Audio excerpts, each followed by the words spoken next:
What it do, family? Just trying to introduce a new segment for y'all. Usually these will start coming at night, hopefully after the games when they're not so late. I had to be at work at 5 a.m. today, so that wasn't going to happen last night. Just a recap for all the games that happened. So last night we had all game fives. 3 of the series got closed out, and we still got another game 6. Y'all know what series that one is. So I just want to go off and talk about the teams that closed out and just my thoughts on them from what I've seen for the team so far. So I'll start off with the Sixers and then the Wizards. So Sixers handled business. They did what they were supposed to do. They closed out the Wizards last night. I think they ended up winning by 17, if I'm not mistaken. Ben Simmons had a 19-point triple-double. Tobias Harris did his thing, and so did Seth Curry. Russ and Bill did what they could. It was only so much they were going to be able to do in the series anyway. That's probably one of the best backcourts in the league, but the rest of the team just isn't up to par, especially when you're playing a team like the Sixers. I know Bradley Beal said he firmly believes they could have took him to 7. Something he should say. That's something he should believe. But in all reality, when you have nobody on your team who can answer for Ben Simmons, as good as Robert Lopez played for those last few games, how ridiculous he was playing, it's just a tough way to lose, though, man. Especially when you have Russ and Bradley Beal, you want to expect more, but just for where they were seated at, it was going to be tough for them going forward in the playoffs. Then we also had the Hawks. Hawks closed out the Knicks, man. This is one that I got to take on the chin. This is so far the only playoff series I got wrong, I want to say. I had the Knicks in 5. I think a lot of other people had the Knicks winning this series too. The Hawks shut all that shit down, though, man. Look, Trae Young, I don't want to say Trae Young is climbing up on my list because there are a lot of other young players I know, but I'm loving what he's doing so far right now. He's truly embraced that villain role. I love the shit talking, especially in Madison Square Garden. I know a lot of Knicks fans salty, those the toxic ones I want to say, but there are also a lot of Knicks fans look, this is I don't want an overreaction from Knicks fans because this is such an successful season that you guys had. I damn sure didn't have y'all making the playoffs. So the fact that y'all even made it to the playoffs as the 4th seed or 5th seed, I can't remember which one in my head right now for some reason. The fact that y'all even made it to the playoffs and had a solidified spot middle of the pack, that's an, I don't want to say overachievement. I can't talk, yo. But that's such a successful season. You just got to build on it, man. You guys got to, a good core. You guys are, one piece away. And I mean a legit piece, like a superstar. And you guys could probably get that because you guys are in New York. A lot of people want to come to New York because it's a commodity. If you guys can add somebody in the offseason, I don't know, Kawhi Leonard maybe, or somebody to that effect, man, look, it could get real scary in the East. Derrick Rose just needed some help. Julius Randle struggled with the series. I also don't know why a lot of people were saying he shouldn't have got most improved. He definitely deserved most improved because it's a regular season award. The Hawks just game plan way better for him than the Knicks game plan for Trae Young, you know? Trae Young was doing his thing, though, man. RJ Barrett was, I would say, solid for a playoffs, but you need more than solid when you're in the playoff series, especially when you're trying to get to that next round. But it's a good foundation that you guys are building on. You guys got a good combination of vets as well as young guys because Emmanuel quickly just needs some fine-tuning, but he's already ahead of the curve where people expected him to be at, too. So I think it's a successful season for the Knicks. The Hawks, though, man. Hawks and Sixers next round, man. I got the Sixers in maybe 5 or 6, just even without Embiid. Embiid, I would only worry if they go down 2-0 to the Hawks with no Embiid playing. Then Embiid, you might have to try to rush back, but that torn meniscus, that's nothing to mess with, man. Especially when you have championship aspirations. So I think the rest of them can still get the job done. You still have a defensive player of the year candidate in Ben Simmons who he just needs to be more aggressive now without Joel Embiid's gone. I know we always say that, but I think hopefully this is what clicks. Without Joel Embiid, you have to be on go mode. You can't rely on Seth Curry to drop another 30 points every game without Joel Embiid playing. But Tobias Harris is still going to go crazy, I feel like. I don't know if they'll be able to match up well with him. I know John Collins is solid defensively on the smaller guys.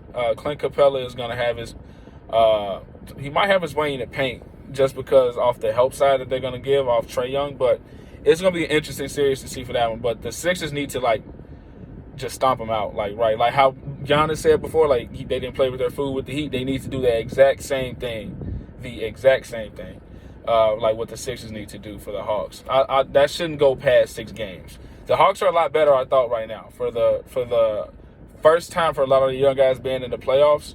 That's a very young team that seems real hungry right now. So they could definitely shock the world for that one too. Who am I missing? The Jazz.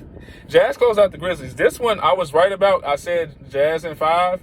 Donovan Mitchell did not come to play around. He came soon as he came back. I'm like, oh my, it might be a while for him to like catch his rhythm. Like he came automatically on go mode. So that's something like that I'm real happy to see. And going for the next round, I'll hey, it could get ugly for the Clips or the Mavs or the Mavs or the Clips. Mavs probably gonna take that series, but yeah, that's gonna be real. It's gonna be real hectic for that series for them, man.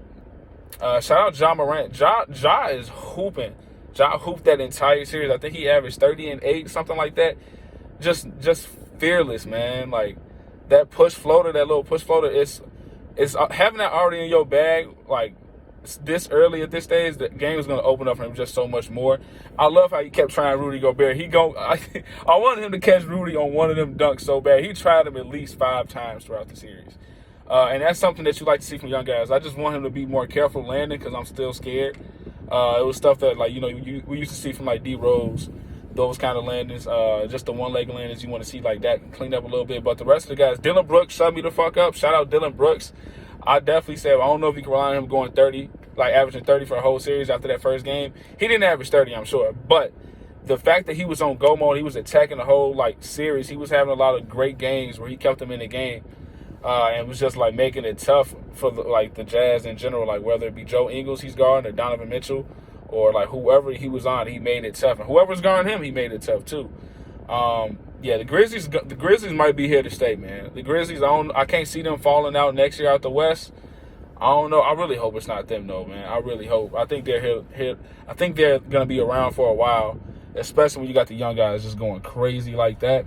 Jaren Jackson is definitely probably going to be better next season because he'll have a whole season being healthy and getting in rhythm and not having to, like, come right, like, soon as he came. I think he's, like, maybe 10 games in and then the playoffs started or something around that. But he'll be a lot better next year. I expect him to be a lot better. He would have been a lot better this year. I just think not having that time affected him. And then the Mavs and the Clippers. Luka, I know we say this all the time. I know it doesn't need to be said, but Luka Doncic really is a problem.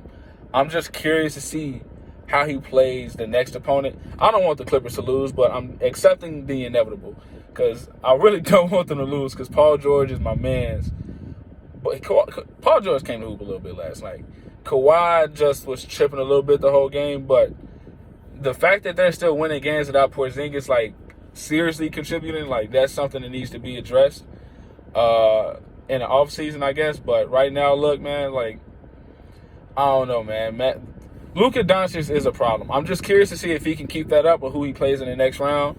Whether he plays the next round, I guess. But if he plays the Jazz, I'm curious to see if he'll cook the Jazz. Because all his playoff games at this point have been against the Clippers.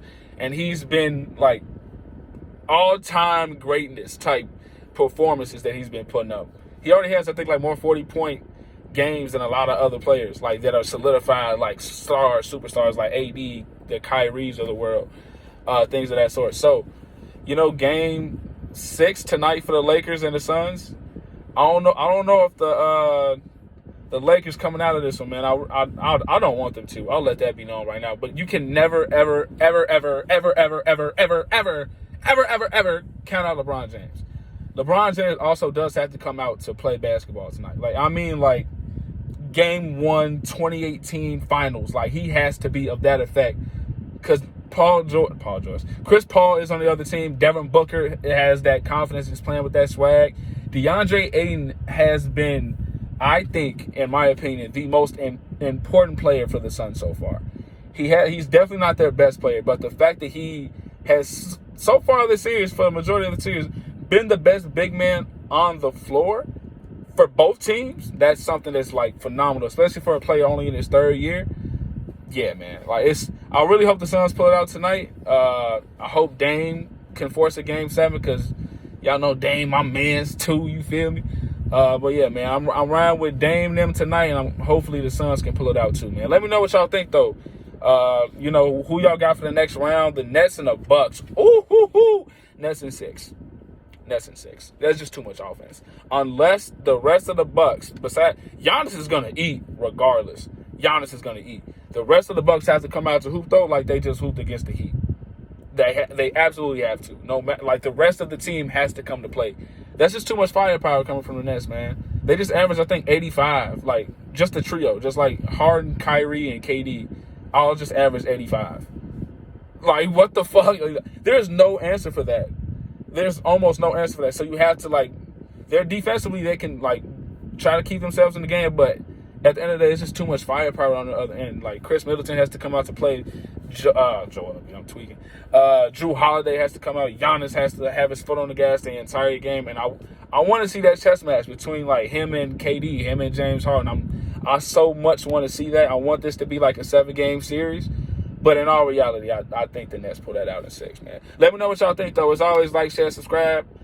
Keep telling y'all friends about the channel. We're going to try to keep posting more videos for y'all. I just want to be a little more consistent so y'all not just getting one episode every week, because I know for a fact there's so much that we forget to bring up because it's been like a week span for games. We try to hit on like the high points and the low points. I didn't want to like go a whole week without reacting, because those are some great games last night that we saw, like blowouts. But, you know, there was closeout with some great stuff to see. Playoff basketball, man, you got to love it.